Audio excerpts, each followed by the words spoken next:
green juice with apple, and hemp seeds with pollen. Welcome everybody, this is Matt Monarch with the Raw Food World TV show, and today is January 1st January 2nd, that's right, of 2009. And we are in the process of driving, as you can see, down to the LAX airport to say goodbye to Kevin and Annmarie Gianni. It's kind of sad. Aww, we had such a good time together. Matt and I have been spending so much time together recently. Yeah. LAX airport. Yeah, that'll work. Century Boulevard. I don't know. I think she could go over the two double lines without any problems, but I don't know. It might be a $300 ticket. What do you think, Kevin? I think it's a $300 ticket. $300 ticket. Well, and I'm the one that always gets tickets. I know. It should open up, though, right? I don't know. Well, I guess I should explain why my mouth is all green first off. Oh, there is? There's a cop right there. Oh, here you go. What's opening up right there? We've been having a little feast on the Chlorella tablets. That's what we've been munching on, so I've got a little bit of a green face. I have a puppy update for you, which I will be giving on tomorrow's show. But today, I'm going to throw in an extra clip from last night's OLAC dinner. I asked Kevin a couple questions last night, and you know, he could go on and on and on and on. And it was probably like 15 minutes worth of footage, so I couldn't get it all in yesterday's show, because you know, YouTube only does 10 minutes. So it was so much information, I'm only going to be able to put half of it in today's episode, and then I'm going to put the rest of that clip into the Inner Circle program subscription service that we started up. And you can view the link below if you're interested in that community. There's a lot of fun stuff there, and you can see all the amazing things you can get for under $10 a month. It's awesome. There's like 1,500 members taking advantage of all this. So yeah, we're on our way to the airport, and we're gonna say goodbye to Annmarie and Kevin Gianni very shortly.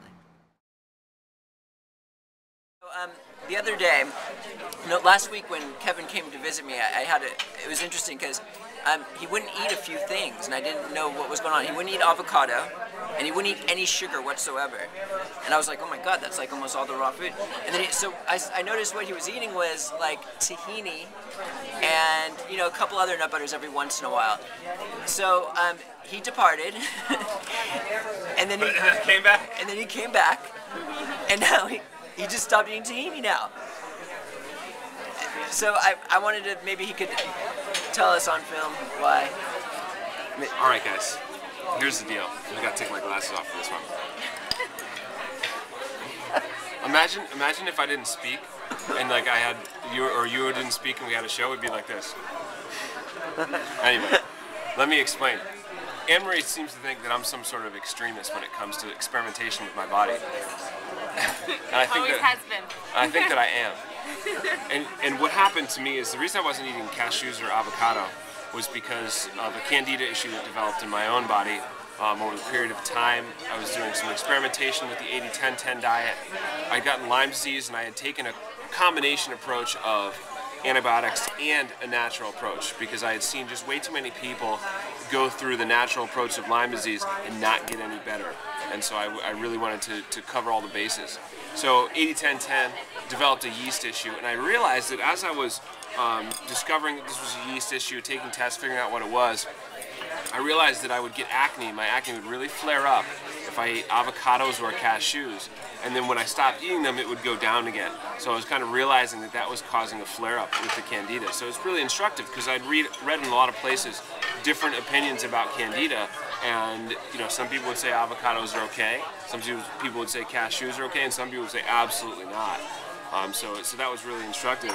And so I moved on to tahini as a source of fat and a source of calories because I wasn't eating any sugar.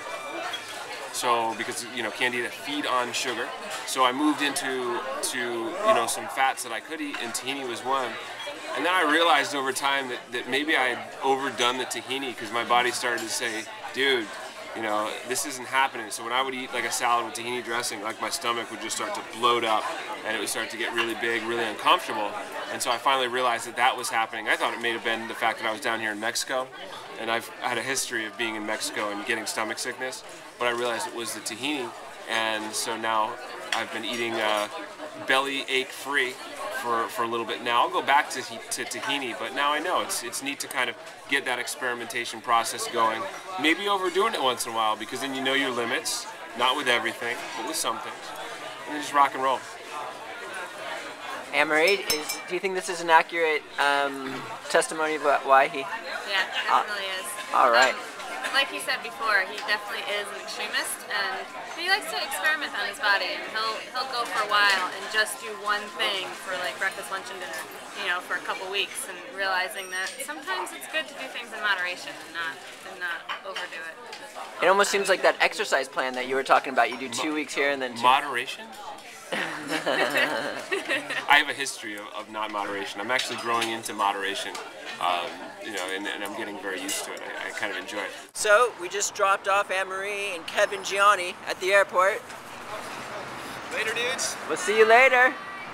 Awesome trip. Something special on Monday. I'll see you back here in March. Oh, cool. March. Awesome. Yeah. Sweet. Expo West, baby. Oh, cool. Oh, I'm gonna miss Kevin and Annmarie so much, and I'm already missing Angela terribly. Every one of those beautiful, precious beings took such a huge role in taking care of these puppies of ours. So yeah, I wanted to show you guys the Chlorella tablets real quick. We were munching on these in the car, and Angela, she doesn't like the taste of chlorella. She never has, and it's like one of the richest foods in chlorophyll that, you know, kind of was not a happy thing for her. And when she discovered these chlorella tablets, she was a happy woman because she actually loves the taste. We actually call them chlorella nuts on the website, and I'll show you why. What we do is, I mean, most people would just swallow these things, but we love them so much, we just chew on them. Me, Kevin, Annmarie, and Angela, we just like take handfuls of these things and chew on them, and it's like pure chlorophyll. It's so good. Like, seriously, it's just, they're like nuts, and they taste like nuts, and it's like a whole, I mean, a snack. You just, they rock. It makes your teeth a little green and stuff, but what can you do?